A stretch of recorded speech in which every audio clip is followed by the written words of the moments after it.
On a quiet suburban evening, the windows of a pale blue house glowed with warm light, the kind that usually means safety dinner and promises kept.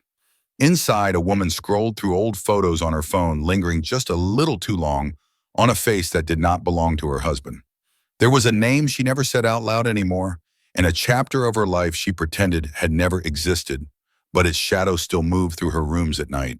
If stories about fragile love, hidden wounds, and the choices we never truly escape speak to you, stay here a little longer. There are still many closed doors in this story, and what waits behind them may feel uncomfortably familiar. Before the ICU, before the machines and the antiseptic air, Daniel Harper's life was built on small, dependable rituals.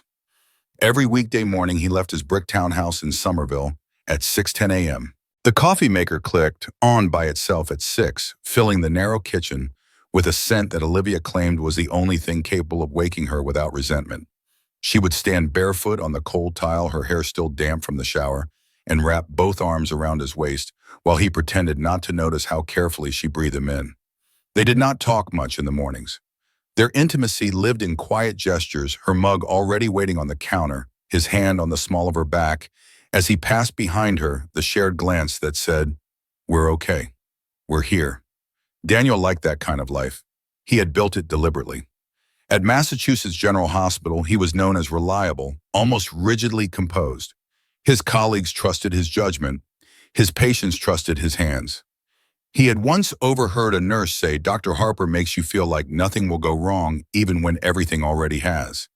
It was meant as a compliment, but Daniel heard it as a responsibility. Ethan Caldwell often teased him about that composure. "You're 35 and already acting like a 60-year-old man who's been married for 40 years, Ethan had said one Friday evening, as they sat on Daniel and Olivia's back deck, beers sweating in their hands. "You need a vice. Something messy. Something loud." Daniel had smiled faintly. "I have a vice. It's called sleep."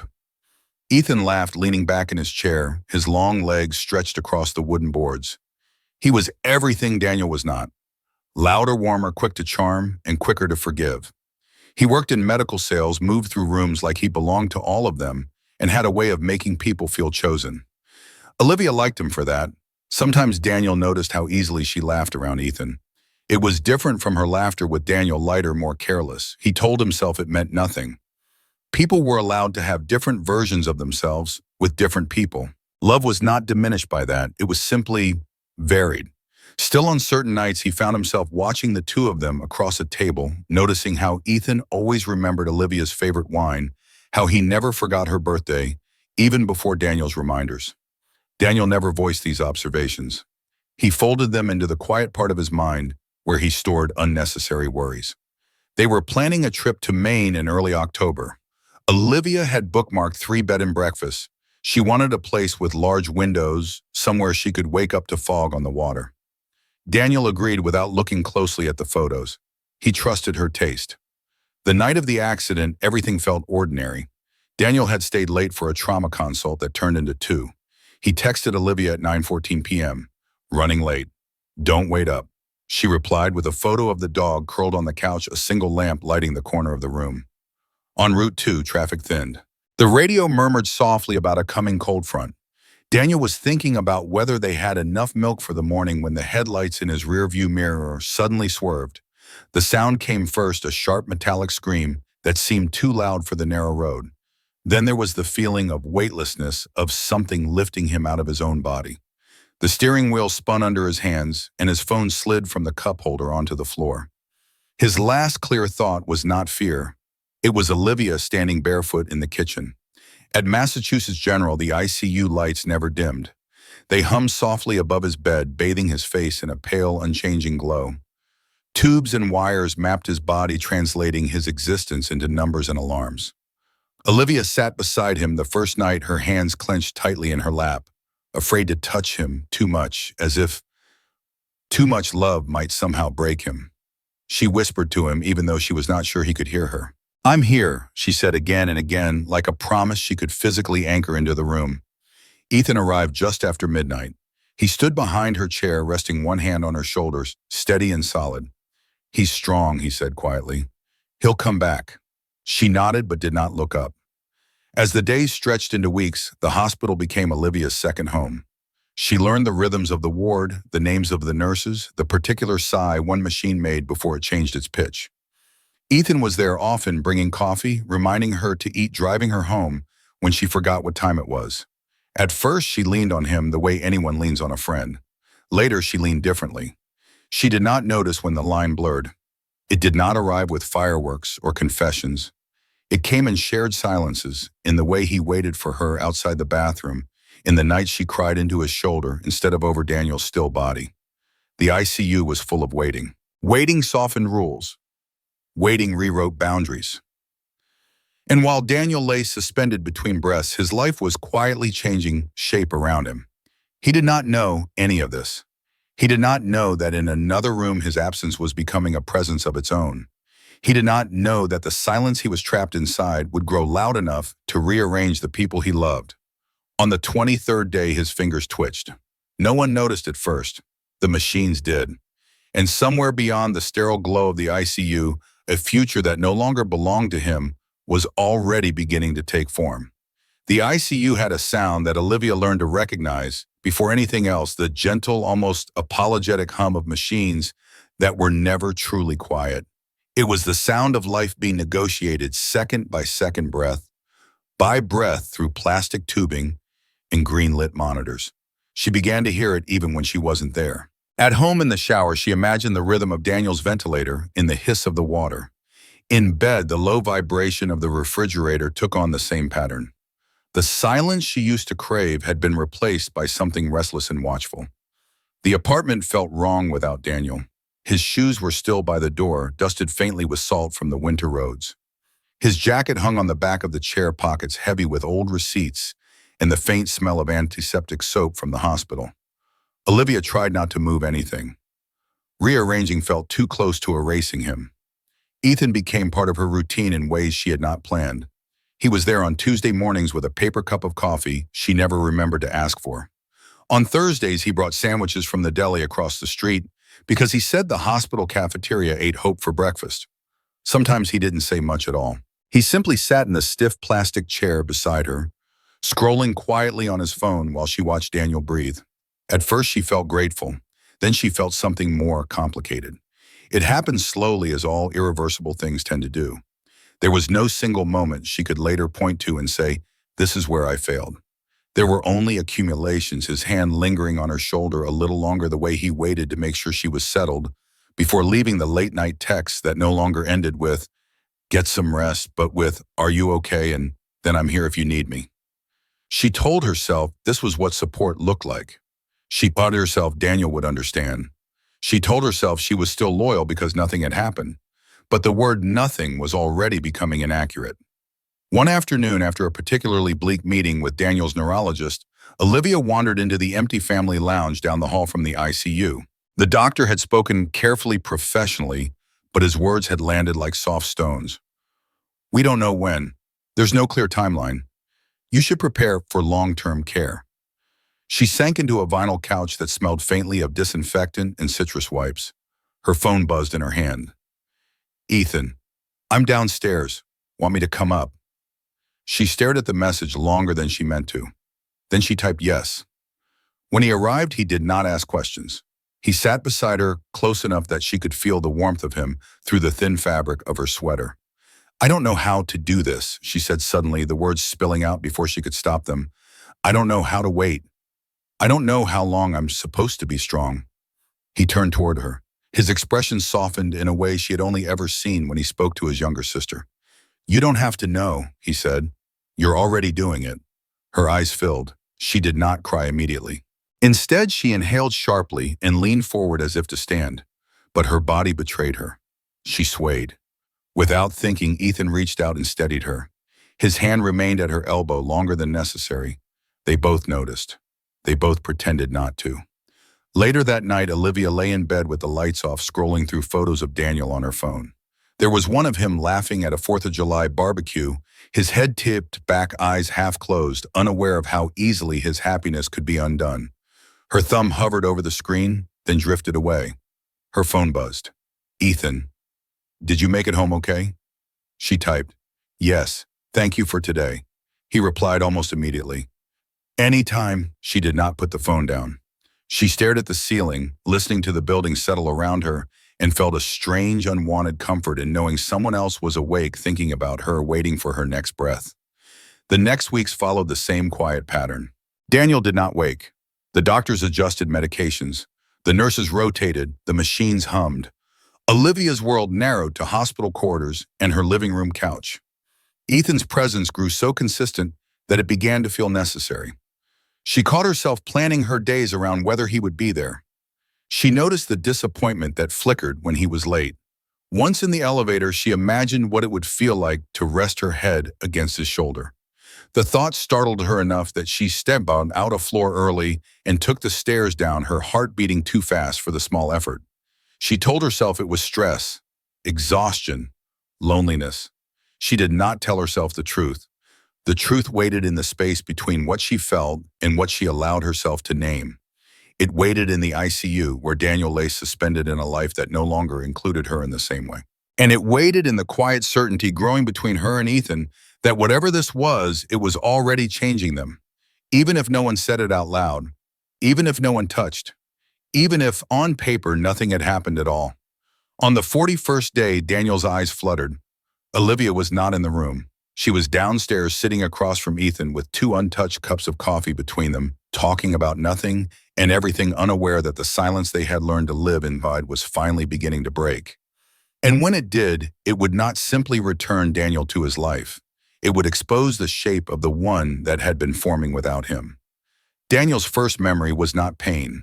It was light, too white, too constant, pressing against the backs of his eyelids until it felt like something was trying to pull him back into a world he no longer recognized. His second memory was sound, the faint beeping of a monitor, the careful hush of voices that did not belong to dreams. When he finally opened his eyes, everything felt strangely far away, as though he were looking through thick glass. A nurse noticed first. She leaned over him, her expression breaking into practiced relief. "Daniel," she said gently, "can you hear me?" His throat burned. He tried to answer, but only a breath escaped. The days that followed blurred together in a quiet fog of tests of rule lines and cautious encouragement. He learned that his body had survived more easily than anyone had expected. Broken ribs had healed. The concussion lingered, but his mind, slow fragile, was still his. The hardest part was not the pain. It was the waiting. Olivia visited, but not as often as he had imagined she would.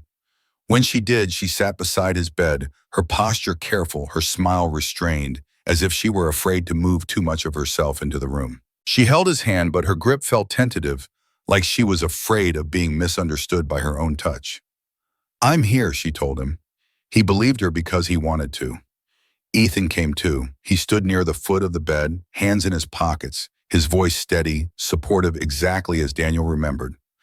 But something in him felt rearranged, like furniture shifted in a familiar house. Daniel could not name what it was. He only knew the room did not settle the way it used to when Ethan was in it. Rehabilitation followed. Daniel learned to walk again under fluorescent lights and the soft patience of a physical therapist who spoke to him as if his legs were young children learning new rules. His world shrank to short hallways, parallel bars, and the careful discipline of progress measured in inches. Sometimes in the middle of an exercise, he would catch Olivia watching him with an expression he could not read, part pride, part distance, part something else that did not feel like love anymore. He wondered if he was imagining it. He wondered many things. He did not ask. There were weeks when he was too tired to notice how rarely she answered her phone in front of him, how she always stood a little farther away when Ethan was nearby, how her laughter when it appeared seemed practiced. The truth did not arrive in a dramatic moment. It came in fragments. A nurse congratulated him one morning on your friend's wedding, mistaking his confusion for surprise. A card arrived at the hospital addressed to Ethan and Olivia, forwarded clumsily by mistake. It was signed with a looping script in a line that read, "So happy for you both." Daniel stared at the envelope for a long time before asking anyone what it meant. His sister flew in from Chicago when he finally did. "You didn't know?" she asked quietly, sitting beside him in the hospital cafeteria. "I thought they told you." "Told me what?" She hesitated, then she said it.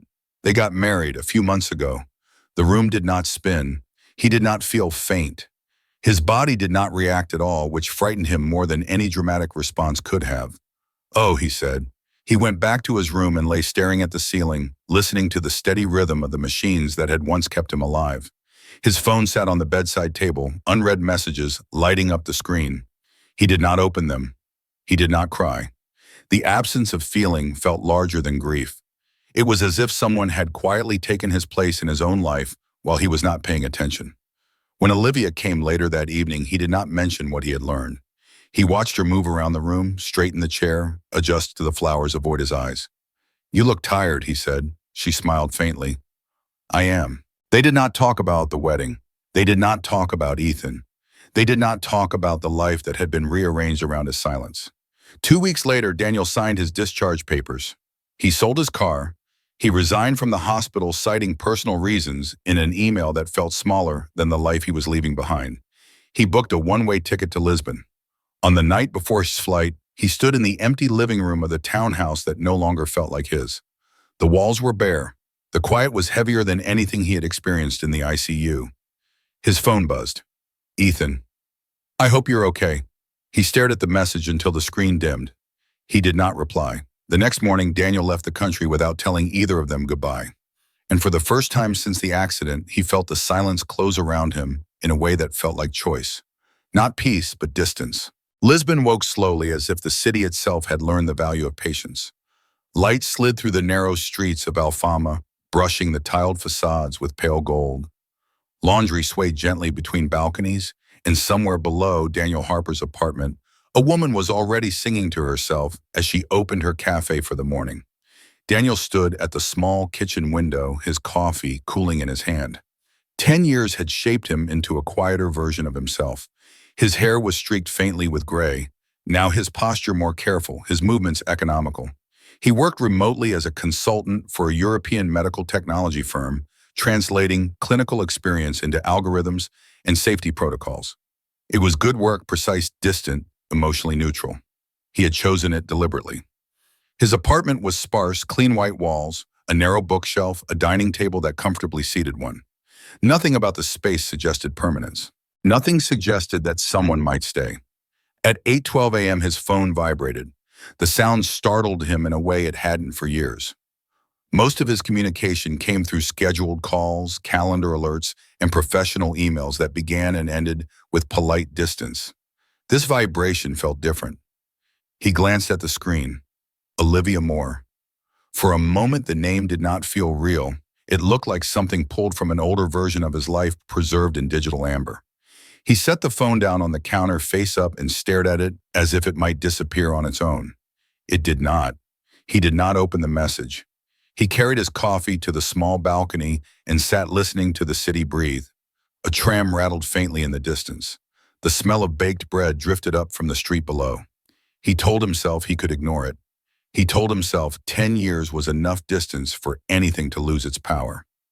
He waited. At 8:27, he picked up the phone. The email was short.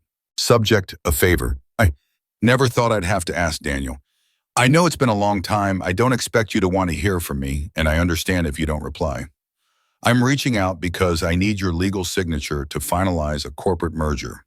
You're still listed as a founding partner in Medicine Lab, and without your approval, the deal can't move forward. I wouldn't ask if it weren't necessary. Olivia." There was no apology, no explanation, just necessity.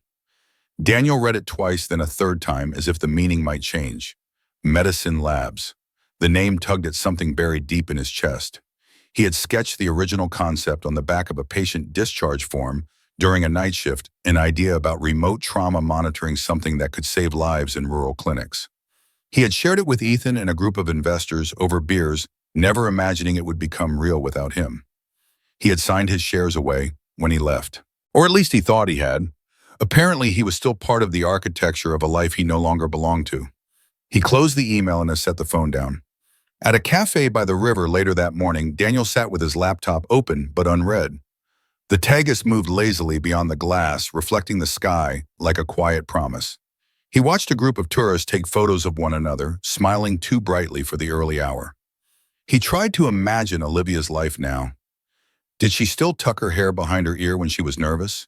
Did she still organize her calendar in color-coded blocks? Did she still hesitate before making big decisions? He did not want to know.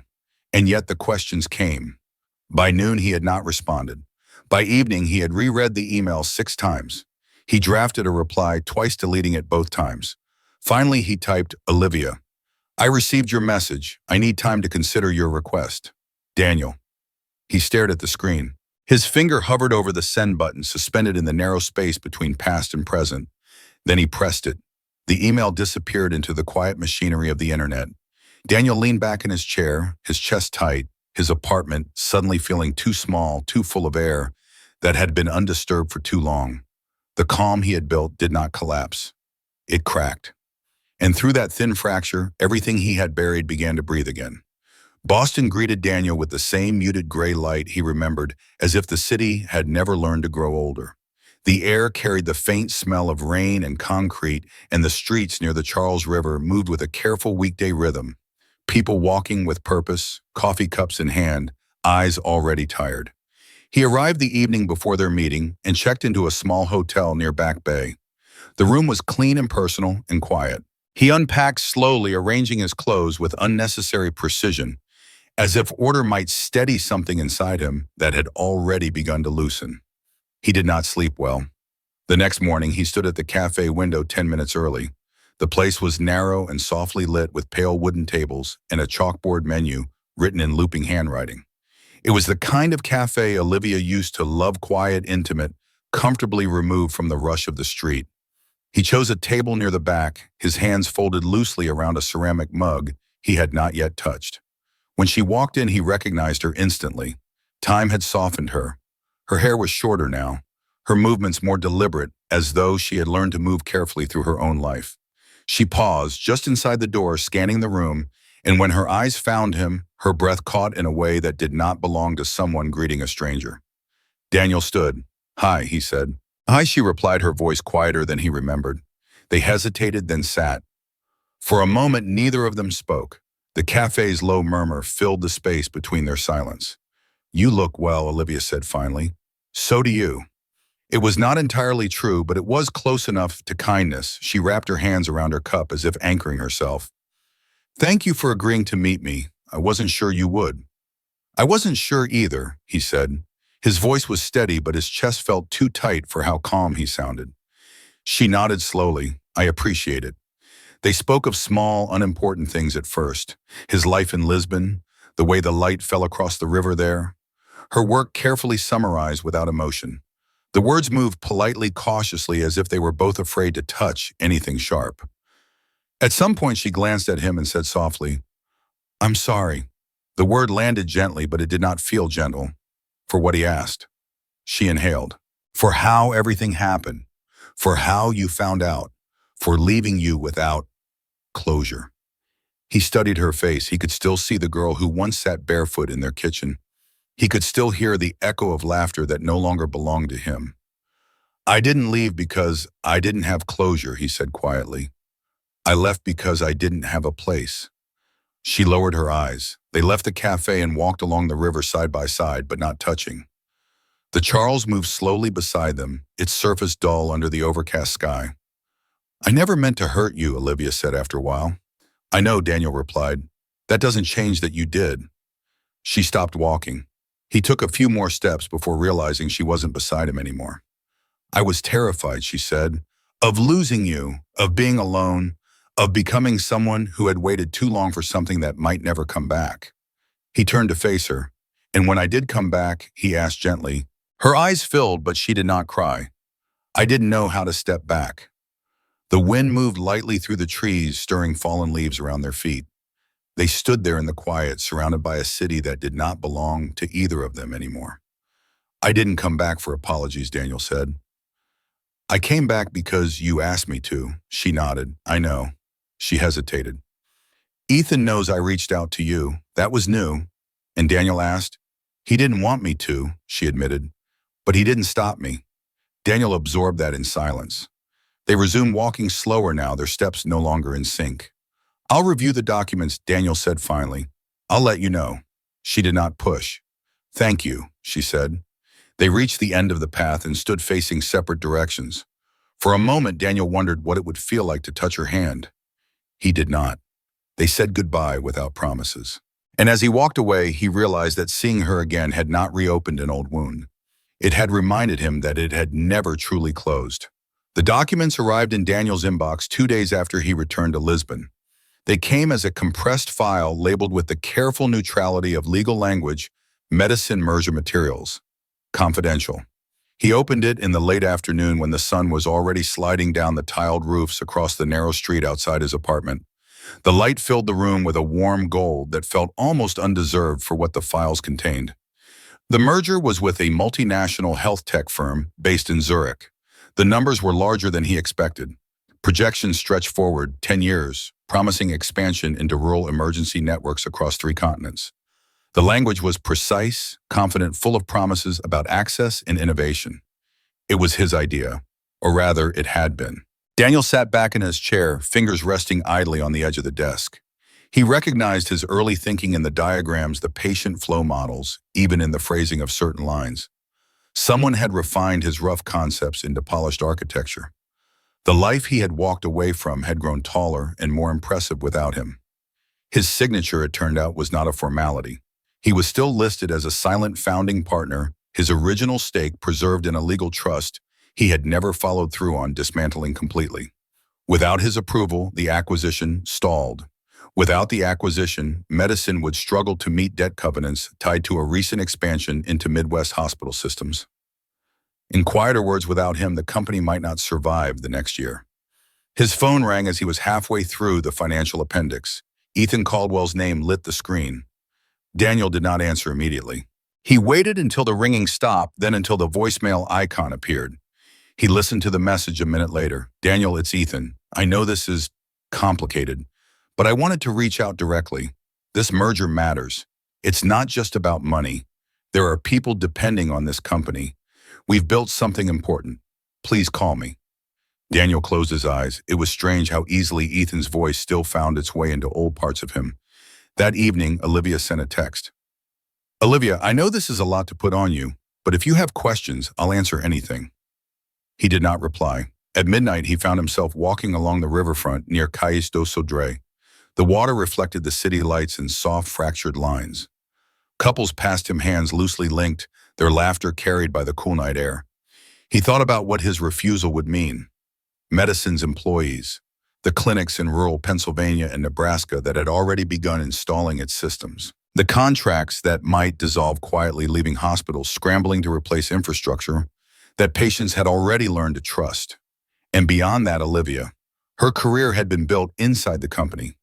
Her marriage to Ethan was in part sustained by it. Their lifehouse reputation, future plans, was anchored to the success of something that had grown from Daniel's first idea scribbled on a scrap of paper years ago. By withholding a signature, he would not only protect his emotional distance, he would unmake their world. He returned home after midnight and sat at his desk again, staring at the open documents. He scrolled to the final page where his name appeared in a narrow line beneath the words, Founding Partner Authorization. He imagined Olivia's face if he refused. He imagined the quiet relief if he did not. He imagined the weight of choosing either. His phone buzzed again. Olivia, I'm sorry for asking this of you. I know I have no right. He typed, then erased. Typed again, then closed the app without sending anything. Near dawn, he wrote a short email to the company's legal counsel requesting clarification on his remaining stake and the long-term implications of both options. He sent it and leaned back, his eyes stinging from lack of sleep. He was no longer choosing between yes and no. He was choosing between 2 kinds of loss, and neither would leave him untouched. The meeting room at Medicine Labs was too quiet for a space built on negotiation. The walls were glass, but the blinds were drawn, muting the late afternoon light into a soft gray wash. A long table occupied the center of the room, its polished surface reflecting 2 empty chairs at opposite ends, like an unspoken reminder that every conversation here usually began with distance. Daniel arrived first. He set his phone face down on the table and folded his hands loosely in front of him. He could hear muted voices in the hallway. The low murmur of people who did not know their futures were leaning quietly on the decisions of someone sitting alone in a glass room. When Olivia entered, she closed the door behind her with deliberate care. For a moment, she simply stood there, her hands still resting on the handle, as if she were deciding whether to stay or leave. Thank you for coming, she said. I didn't come to talk about the numbers, Daniel replied. We can do that later. She nodded slowly and took the chair across from him. They did not look like two people who had once planned a life together. They looked like professionals about to negotiate something too personal for contracts. I read everything, he continued. I understand what my signature would mean. Her shoulders loosened slightly. Then you know what's at stake. I also know what's been left unsaid. She inhaled, then exhaled, her fingers tightening around each other in her lap. I never wanted it to happen, she said quietly. With Ethan, it started as grief, fear, long nights when everything felt like it was falling apart. Daniel remained still. I thought you weren't coming back, she went on. Every day I walked into that ICU and prepared myself for the possibility that you'd never open your eyes. I was tired of feeling like my life was on pause while everyone else kept moving. Her voice did not shake. That was somehow worse. So you moved on, he said. I tried to survive, she replied. And somewhere in that, I crossed a line I didn't know how to uncross. He studied her face, the careful composure, the faint shadows under her eyes. When I did wake up, he said, you didn't step back. She closed her eyes briefly. I couldn't. By then I had already built a different version of myself, one that didn't know how to be your partner anymore. The silence between them stretched thin. I never stopped feeling guilty, she added. But guilt doesn't undo choices. It just lives beside them. Daniel leaned back slightly, his gaze steady. You're asking me to protect the life that replaced me, he said. Her eyes filled. I'm asking you to decide whether you still want to be part of it at all. He stood and walked to the window, pushing the blind aside, just enough to let in a sliver of light. Beyond the glass, he could see the city he had once called home moving forward without him. I spent years learning how to live without you, he said. Without both of you. I don't want to give that up. She rose from her chair and took a step close, stopping halfway across the room. I don't want you back, she said. Not like before. I know that's not possible. I just don't want to carry this without ever hearing you say my name again. He turned toward her. You already have, he said gently. For 10 years, her breath caught. The weight of the moment pressed down on them both. If I sign, he said, it won't be for you. Or for Ethan. Then for who, she asked. For the part of me that doesn't want to let this define the rest of my life. She nodded, tears finally spilling over, silent and unguarded. I understand, she whispered. He did not reach for her. He did not apologize. He simply returned to the table and picked up his pen. He did not sign yet, but he placed the pen beside the paper, leaving the decision in the open air between them. And in that space, something old finally loosened its grip. Morning arrived without ceremony.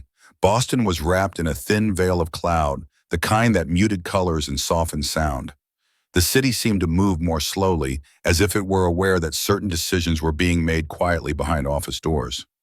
Daniel stood alone in his hotel room, the merger documents spread across the narrow desk.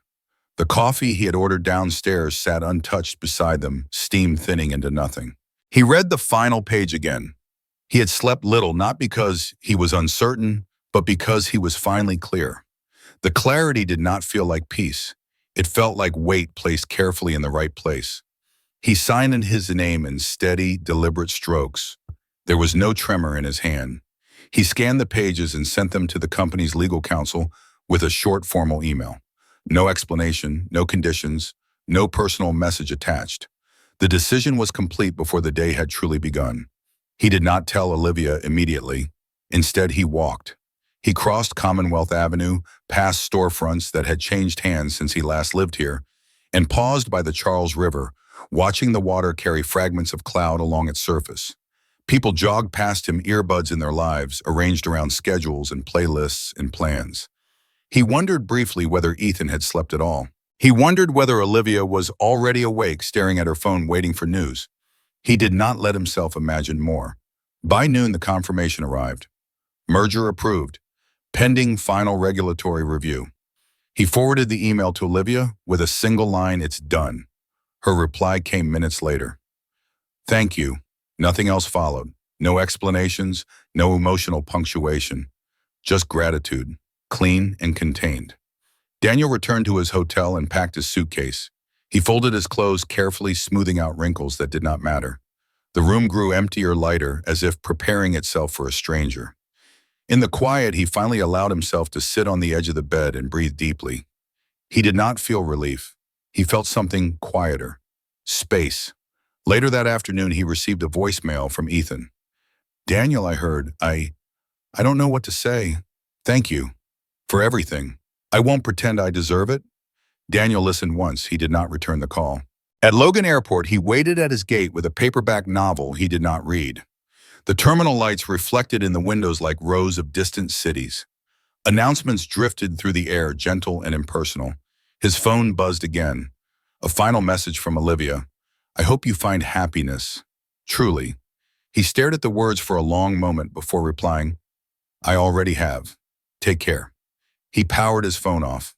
When the boarding call came, he stood and joined the slow line of passengers moving forward, his bag light on his shoulder. He did not look back. Not at the city, not at the life that had been rearranged without him. As the plane lifted into the pale sky, Daniel closed his eyes and let the steady hum of the engine settle into his chest. Forgiveness, he realized, was not always loud. Sometimes it was simply the quiet decision to stop carrying what no longer belonged to you. And in that silence, he finally felt free.